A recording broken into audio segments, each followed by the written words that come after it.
Salut à tous, ici le compteur. Aujourd'hui, des histoires d'obéissance malicieuse. L'histoire suivante est postée par Sturz. J'habite dans un lotissement relié à une route principale. La route qui sort du lotissement est équipée d'un feu tricolore. Le matin, presque tout le monde doit tourner à gauche pour aller travailler. Même si tu veux tourner à droite, tu es tout simplement bloqué parce qu'il n'y a qu'une voie. Pour aggraver le problème, le feu n'est pas vert plus de 5 secondes.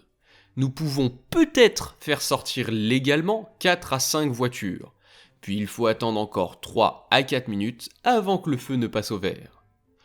Comme vous pouvez l'imaginer, cela pousse les gens à griller le feu, à contourner quelqu'un qu'ils jugeaient pas assez réactif, etc. C'est un rassemblement d'idiots en voiture, moi y compris.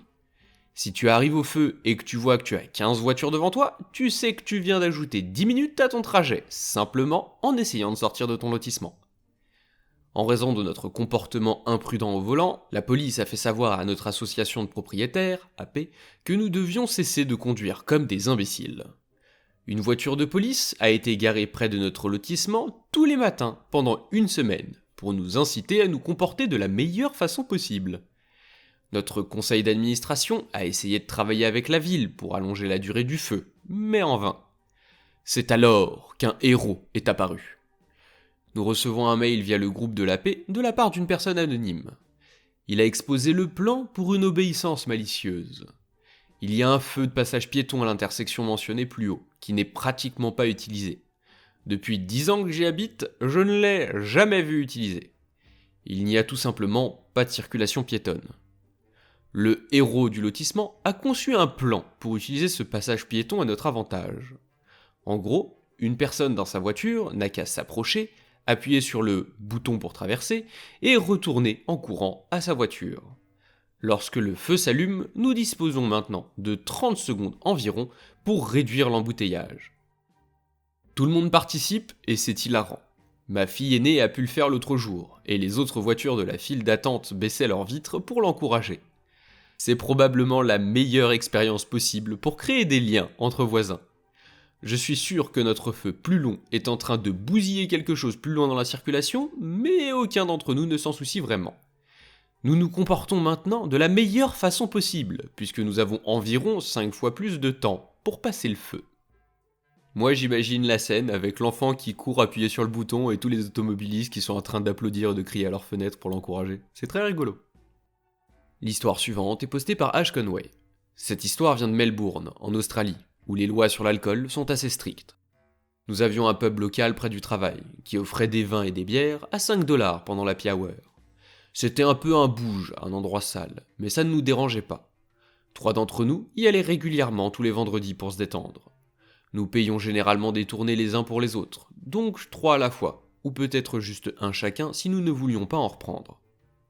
Comme nous vivions dans un monde moderne, nous payions par carte et tapions simplement notre carte sur la petite machine. C'est simple, facile. Une semaine, j'arrive au pub avant les autres, alors je vais commander un vin pour moi et réserver une belle table au soleil. Au moment de payer, le barman m'a informé de la nouvelle règle du gérant. Pour payer par carte, il faut désormais un minimum de 20$.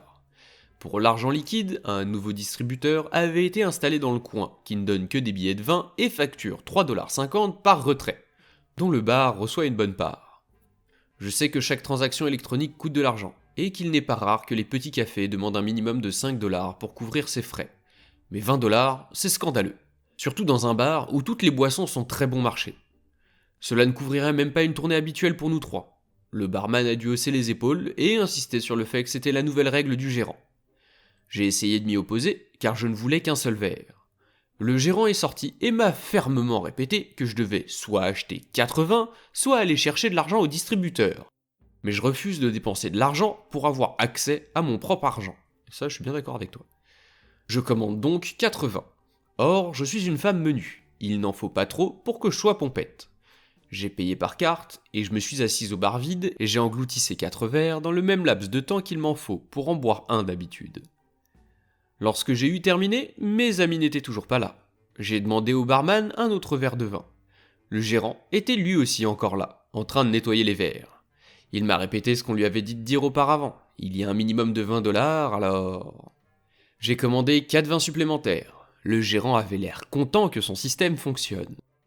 Il était assez suffisant à propos de tout cela, et ne voulait pas bouger sur la demande d'un client. Avant de payer ma deuxième tournée de 4 verres avec ma carte, j'ai posé au barman, à portée de voix du gérant, une question assez simple. Vous avez tous les deux votre licence, n'est-ce pas ? Tous les barman et propriétaires de bars doivent posséder une licence de service responsable de l'alcool, obtenue auprès de la Commission des alcools et jeux d'argent de l'État. Il s'agit d'une industrie très réglementée et d'une licence très strictement appliquée.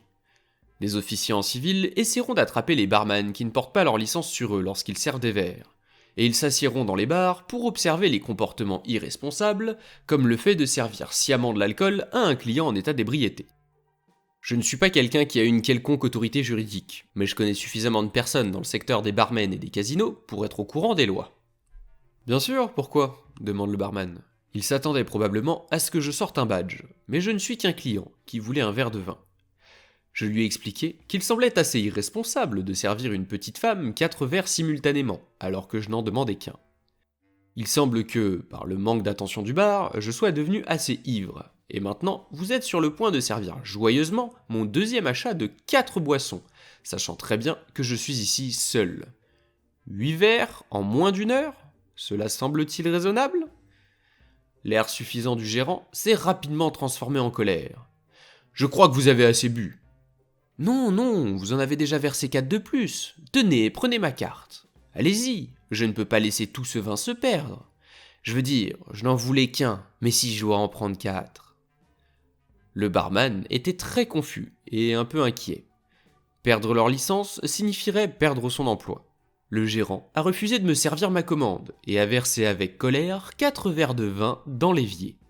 Une perte bien plus importante que les petits frais de transaction électronique qui auraient accompagné ma commande de vin de base. J'étais triste de voir le vin partir dans l'évier, mais j'étais heureuse de leur dire que je l'ai dénoncé à la commission de l'État pour violation de leur licence. C'est un geste mesquin, mais le gérant a choisi la cupidité plutôt que le service à la clientèle, et il a obtenu ce qu'il méritait. J'ai téléchargé le formulaire de plainte en ligne et j'ai commencé à le remplir au bar, alors que mon corps ressentait l'effet de 80 bu coup sur coup. Je gloussais tout en le faisant, et j'avais du mal à m'exprimer en demandant le nom du gérant et la date d'aujourd'hui. Le barman s'est excusé, et sachant que rien de tout cela n'est de sa faute, je l'ai heureusement tenu à l'écart du formulaire. Lorsque mes amis sont arrivés, j'étais assez ivre. Après avoir raconté mon histoire, nous avons décidé d'aller ailleurs et nous n'y sommes jamais retournés. Je ne sais pas ce qu'il est advenu de la plainte, probablement une grosse amende. Mais l'endroit a fermé 6 semaines plus tard, et est devenu un café brunch. Il semble qu'ils aient perdu tous leurs habitués à cause de la règle des $20 minimum. Pour ma part, je ne bois pas d'alcool et je ne fréquente pas les bars, mais effectivement, un minimum de 20 € quand les boissons sont même pas à 5 €, ça paraît excessif. Avec 4 verres minimum à acheter, il y a personne qui est en état de repartir derrière. L'histoire suivante est postée par Asakura. Cela s'est produit il y a quelques années, lorsque j'avais des vertiges et que je m'évanouissais souvent, de façon aléatoire. Ce problème n'avait pas encore été diagnostiqué par un médecin pourri, mais il s'est résolu tout seul.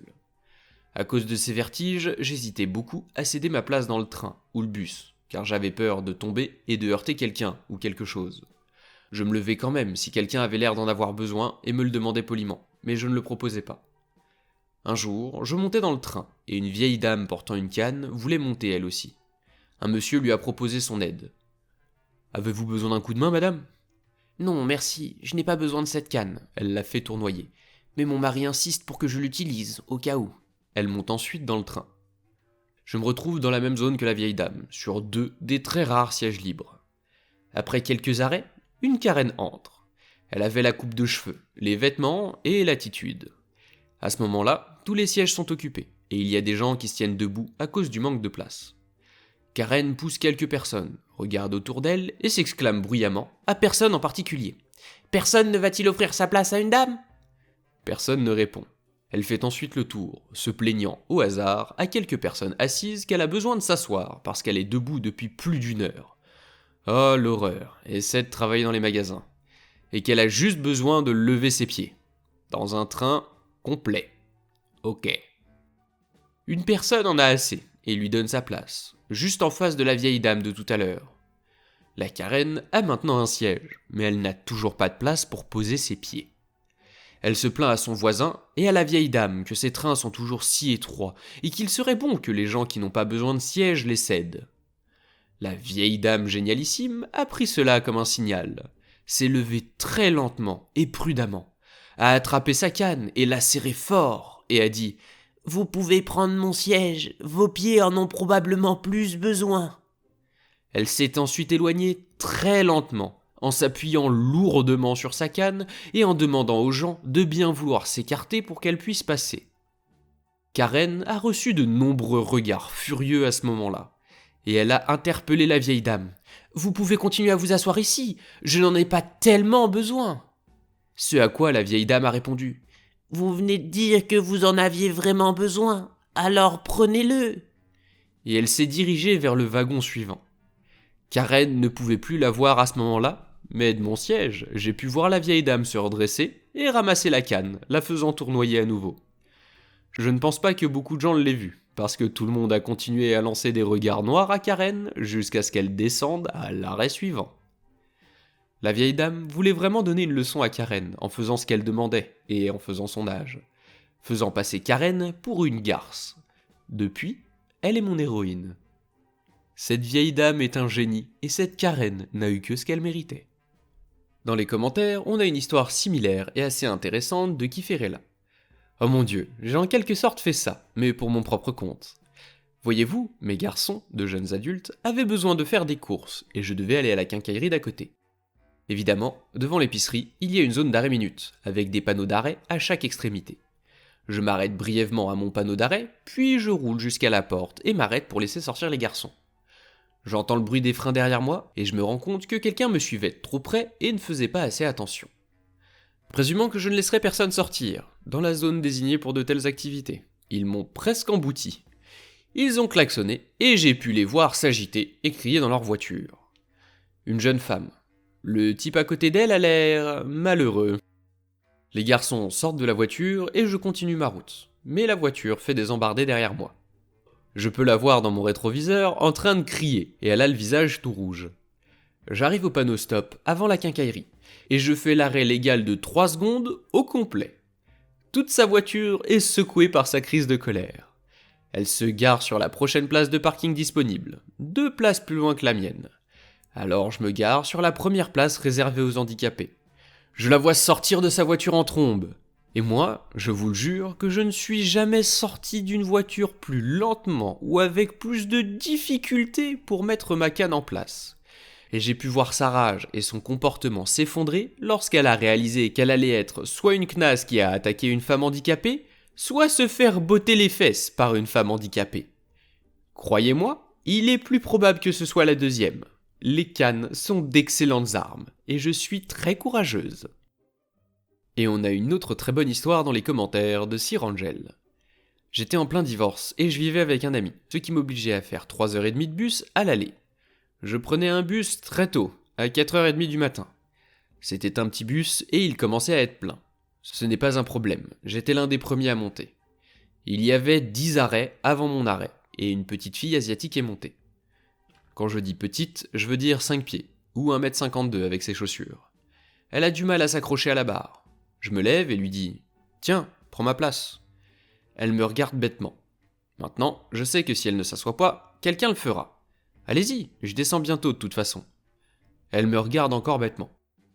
Ok, c'est bruyant, et peut-être qu'elle ne comprend pas. Je la dépose doucement sur le siège. Je suis juste gentil, ce n'est pas grave. Quelques semaines plus tard, j'avais tout oublié.